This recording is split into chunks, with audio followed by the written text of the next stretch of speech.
Hello friends, मैं हूं सागर यादव। आज मैं आपके लिए लेके आया हूं आर के स्टडी 91 में फिजिक्स का एक 11th क्लास की फिजिक्स में चैप्टर नंबर 4 है समतल में गति, और क्लास ये फर्स्ट है।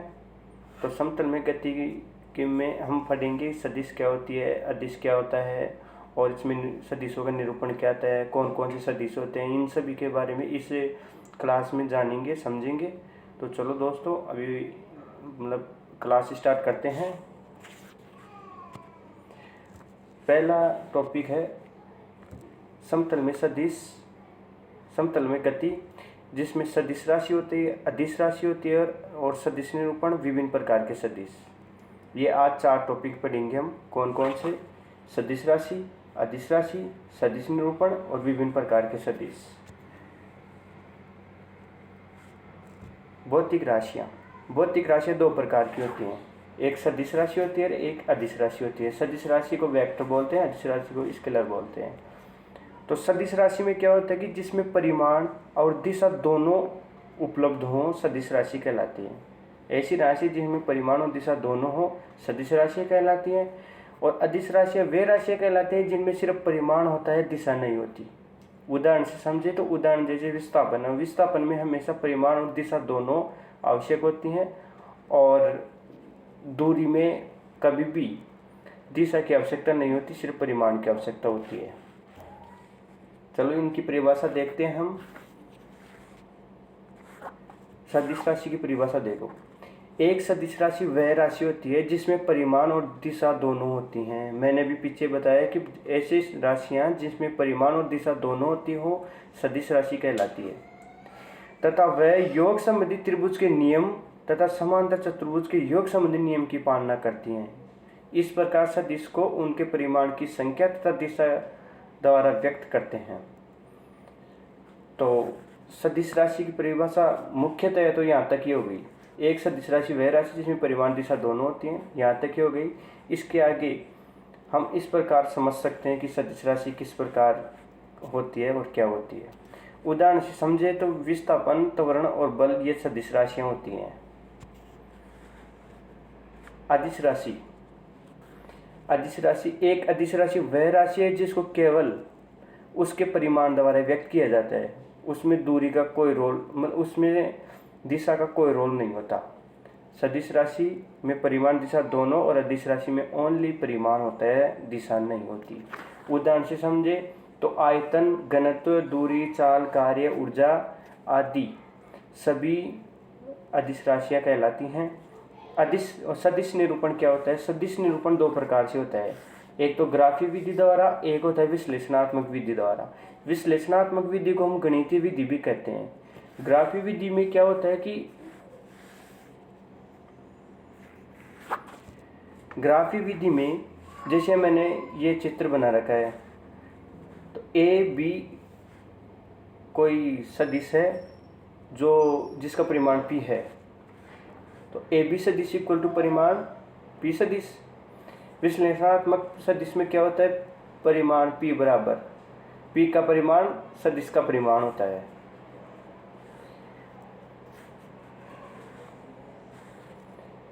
अब सदिश के प्रकार में है, पहला है समतुल्य सदिश या समान सदिश इक्वल वेक्टर। समतुल्य सदिश या समान सदिश क्या होता है? यदि 2 सदिशों की दिशा एवं परिमाण एक ही हो तो वह समतुल्य कहलाते हैं। अर्थात इसका आश्रय यह हुआ कि सभी सदिश जो एक दूसरे के समानांतर हो, समान परिमाण वाले हो और एक ही दिशा में हो, सभी समतुल्य कहलाते हैं। जिनकी दिशा भी एक ही हो और जिसका परिमाण भी एक समान ही हो, ऐसे सदिश समतुल्य कहलाते हैं। जैसे ए सदिश और बी सदिश। ए सदिश इक्वल टू बी सदिश। अब आ गया सेकंड नंबर, विपरीत या ऋणात्मक सदिश, ऑपोजिट या नेगेटिव वेक्टर। ऐसे सदिश जिनका परिमाण तो बराबर हो लेकिन दिशा एक दूसरे के विपरीत होनी चाहिए। विपरीत सदिश से समझ में आएगा कि एक दूसरे के विपरीत सदिश दिशा होनी चाहिए और परिणाम बराबर होने चाहिए। जैसे p सदिश और q सदिश है, जिसमें p सदिश इक्वल टू माइनस q सदिश, अर्थात माइनस क्या बता रहा है कि p के विपरीत दिशा है, क्योंकि जैसे मैंने ये बता भी रखा है इसमें डायग्राम में, इसकी दिशा इस तरफ है और इसकी दिशा इस तरफ है। तो P सदिश इक्वल टू माइनस Q सदिश। समांतर सदिश या पैरेलल वेक्टर क्या होता है? ऐसे सदिश जिनकी दिशा समान हो परंतु आवश्यक नहीं कि उनका परिमाण भी बराबर हो या समांतर सदिश कहलाते हैं।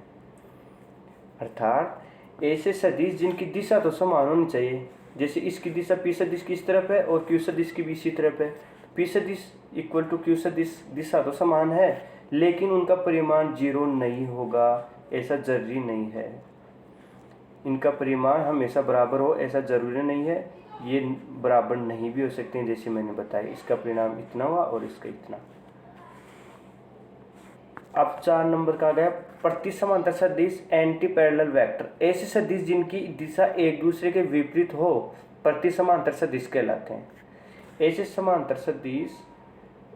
सदिश जिनकी दिशा एक दूसरे के विपरीत हो, जैसे P सदिश की दिशा इस तरफ और Q सदिश की दिशा इस तरफ है, तो P सदिश इक्वल टू माइनस Q सदिश। ऐसे सदिश प्रति समांतर सदिश कहलाते हैं। संरेखीय सदिश, ऐसे सदिश जो एक ही रेखा पर स्थित हो लेकिन आवश्यक नहीं कि उनकी दिशा भी एक ही हो, संरेखीय सदिश कहलाते हैं। यानी वो दिशा एक ही रेखा पर तो स्थित होने चाहिए लेकिन जरूरी नहीं है कि उनकी दिशा एक दूसरे के समान हो या विपरीत हो। संरेखीय सदिश के मध्य कोण 0 डिग्री या 180 डिग्री होना चाहिए।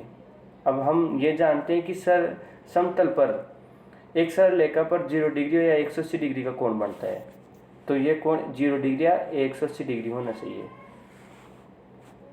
समतलीय सदिश, ऐसे सदिश जो एक ही तल पर हो समतलीय सदिश कैसे कहलाते हैं। कोई भी दो सदिश हमेशा समतलीय होते हैं, जैसे P सदिश, Q सदिश, R सदिश, S सदिश। इनकी दिशा कैसी भी हो, परिमाण कैसे भी हो, लेकिन वो एक ही तल पर है, तो ऐसे सदिशों को समतलीय सदिश कहते हैं। स्थानिक व अस्थानिक सदिश, ऐसे सदिश जिनका शुरुआती बिंदु स्थिर फिक्स हो स्थानिक सदिश कहते हैं। अर्थात जैसे वृत्त के अंदर ये P बिंदु फिक्स है और ये इस प्रकार वृत्त के अंदर अपनी परिधि पर घूमता है, तो इसका P बिंदु तो फिक्स रहेगा लेकिन यहाँ शीर्ष वाली बिंदु चारों तरफ भी घुमा सकते हैं। ऐसे सदिश जिनका शुरुआती बिंदु फिक्स होगा स्थानिक होंगे, और ऐसे सदिश जिनका शुरुआती बिंदु स्थिर न हो अस्थानिक सदिश कहलाते हैं। सदिशों की वास्तविक संख्या से गुणा, यदि एक सदिश ए सदिश को किसी धनात्मक संख्या n से गुणा करें तो हमें एक सदिश मिलता है जिसका परिमाण सदिश ए सदिश का n गुणा होगा लेकिन दिशा में कोई परिवर्तन नहीं होगा। जैसे n वास्तविक कोई संख्या है, a कोई सदिश है, n इंटू ए सदिश इक्वल टू n a सदिश, परिमाण क्या हुआ n गुणा दिशा समान होगी।